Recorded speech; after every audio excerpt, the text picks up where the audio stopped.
ભુજમાં two wheeler બાઇકમાં આગ લાગી 3:25 રાત્રે 11:25 ફાયર કંટ્રોલ રૂમમાં ફોન આવ્યા જણાવવામાં આવ્યું હતું કે અમનનગર ચોકડી પાસે કોઈ કારણોસર ટુ વ્હીલર બાઇકમાં આગ લાગતા ભુજ ફાયર સ્ટેશનના ડ્રાઈવર વિશાલ ગઢવી, મામદ, ફાયરમેન પ્રતિક મકવાણા, રમેશ કાગલ આગ બુઝાવવાની કામગીરી માટે ગયેલ હતા અને ત્યારે ફાયર કંટ્રોલ રૂમમાં ફોન આવતા જાણવા મળ્યું હતું કે ભુજમાં એક ટુ વ્હીલર બાઇકમાં આગ લાગી હતી।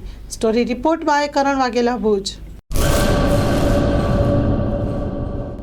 લોન પર ફોન 15 વર્ષ જૂનું ગુરુ મોબાઈલ એન્ડ ઇલેક્ટ્રોનિક્સ। દરેક કંપનીના જૂના અને નવા મોબાઈલ લોન ઉપર મળશે અને ઇલેક્ટ્રોનિક્સ આઇટમો ફ્રીજ, ટીવી, વોશિંગ મશીન। ગુરુ મોબાઈલ એન્ડ ઇલેક્ટ્રોનિક્સ સંતોષી માતાના મંદિર પાસે અને અમારી અન્ય બ્રાન્ચ ગુરુ મોબાઈલ પોઈન્ટ આભા હોટલ નીચે પેટ્રોલ પંપ સામે, ભુજ। તો મેળવો લોન પે ફોન અને તમામ ઇલેક્ટ્રોનિક્સ એપ્લાયન્સીસ।